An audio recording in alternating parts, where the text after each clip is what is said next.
আজকে সকালে ঘুম থেকে ওঠার পরই মাথাটা অনেক বেশি গরম হয়ে গিয়েছিল বারান্দার এই দৃশ্যটা দেখার পরে।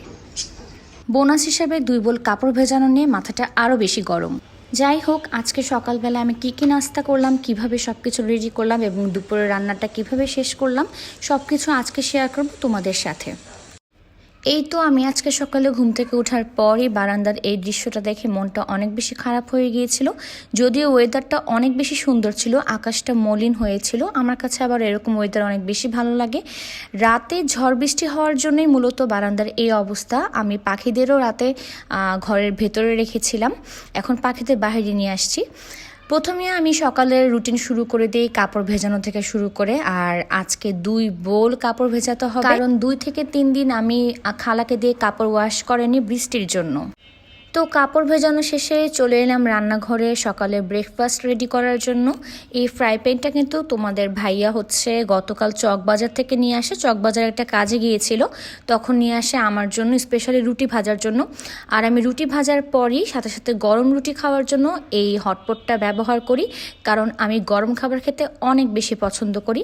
এই তো সকালে ব্রেকফাস্টের জন্য আমি একটা ডিম পোচ করে নিলাম এবং তোমার ভাইয়ার জন্য একটা ডিম ভাজি করে নিলাম, সাথে একটু চা করে নিলাম, কারণ এরকম ওয়েদারে চা দিয়ে রুটি খেতে আমার অনেক বেশি ভালো লাগে। এরপর ঘরে গিয়ে দেখি তোমাদের ভাইয়া নতুন একটা জিনিস এনেছে, যেটা আমি কখনো ইউজ করিনি। পর্দা ইউজ করার জন্য, পর্দাটাকে আটকিয়ে রাখার জন্য ভালো একটা জিনিস। আমার পর্দাটা বাতাস অনেক বেশি উড়ে মাঝে মধ্যে, সো ওইটা মনে করি আই থিঙ্ক এনেছে। তো একটু পরে বারান্দায় গেলাম, যে গিয়ে দেখলাম যে বাতাস এখনও আছে, রোদ ওঠার কোনো নামগন্ধ নাই। একটু টেনশনে ছিলাম, কারণ 2 বোল কাপড় ভেজাতে হয়েছে, এগুলো শুকাবে কিনা ঠিকঠাক মতো।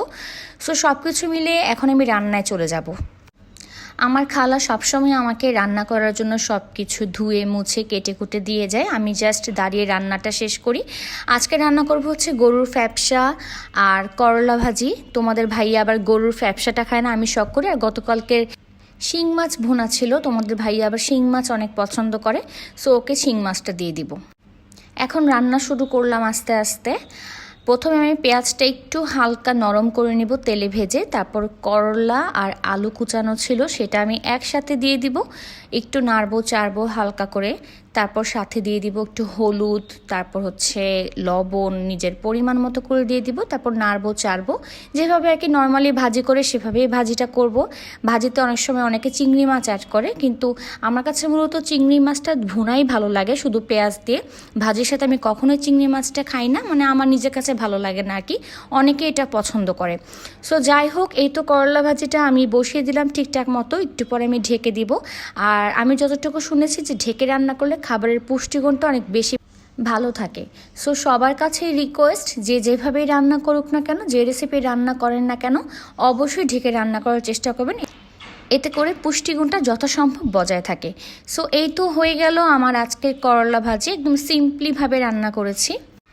এরপর আমি শুরু করে দিলাম গরুর ফ্যাপসা রান্নাটা। প্রথমে আমি পেঁয়াজ কুচি দিয়ে নিলাম, এরপরে একে একে সব মশলাগুলো অ্যাড করব। নর্মাল মশলা যেরকম হলুদ, মরিচ, তারপর ধনিয়া গুঁড়া, জিরা গুঁড়া, লবণ, এগুলো অ্যাড করে মশলাটা কষিয়ে নিলাম। এরপর আমি গরুর ফ্যাপসাটা ছেড়ে দেব সুন্দর করে, তারপর হালকা একটু পানি দিয়ে কষাবো, একটু নাড়তে চাড়তে হবে। এরপরে আমি পানি অ্যাড করব। পানি অ্যাড করার আগে অবশ্যই আমি একটু ফ্যাপসাটা মশলা দিয়ে কষিয়ে নিব। যে কোনো রান্না যদি আপনি কষাতে পারেন সময় নিয়ে, রান্নার স্বাদটা কিন্তু দ্বিগুণ হয়ে যায়, আমি নিজেই এটা দেখেছি। সো ভালো মতো কষিয়ে নিব।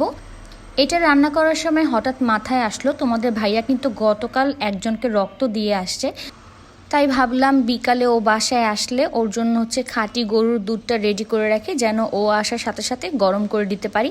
সাথে আমিও একটু ভাবলাম, কেননা আমিও একটু দুধ খাই, কারণ আমি অনেক দিন হয়েছে গরুর দুধটা খাওয়া হচ্ছে না। সো দুজন মিলে বসে খেলেই খাওয়া হয়ে যাবে, এটা ভেবেই আমি ছোট একটা পাতিলে সুন্দর করে দুধগুলো ঢেলে রাখলাম, যেন বিকালে অনায়াসে গরম করে দিতে পারি। তো এই তো আমার গরুর ফ্যাপসাটা হয়ে গেল। আর এই তো দেখো করলা ভাজি। এখন একটু পাখিদেরকে দেখে আসলাম, দেখলাম ওরা কি করছে, এখন আমি গোসলে যাব। তো ওদের সাথে একটু দুষ্টুমি করলাম, যে চলে যাব, একটু পানিটা চেঞ্জ করলাম ওদের আবার পানি চেঞ্জ করে দিতে হয়, না হলে ওরা পানিটা খায় না ঠিক মতো।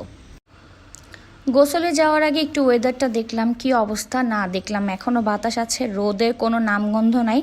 যদিও এরকম ওয়েদার আমার কাছে ভালো লাগে আবার লাগে না, ডিপেন্ড করে মুডের উপরে। আজকে একটুও ভালো লাগছে না, কারণ আমার খালা কাপড় ধুয়ে যাওয়ার পরে কাপড়গুলো এখনও শুকায়নি, পানিও ঝরায়নি। এবং সাথে বারান্দাটা চেক করছিলাম যে কিভাবে পরিষ্কার করলো আমার খালা, দেখলাম ঠিকঠাক মতোই পরিষ্কার করেছে। এখন বারান্দার দৃশ্য দেখে একটু শান্তি লাগছে।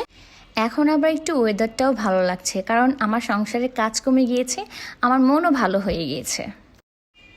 এই মন ভালো উপলক্ষে একটু নুডলস রান্না করলাম। নুডলস রান্না শেষে এখন একা একাই নুডলস খাবো। আমার মন যদি বেশি ভালো থাকে বা আমি টেনশন ফ্রি থাকি, সেদিন আমি নুডলস খাই। আর আমাকে অনেকে নুডলস খোর বলে, আমার প্রিয় খাবারের মধ্যে একটা হচ্ছে এই নুডলস। নুডলস খেতে খেতে আজকে আমি বিদায় নিচ্ছি। দেখা হবে আবারও কোনো নতুন ব্লগে আমার সারাদিনের রুটিন নিয়ে।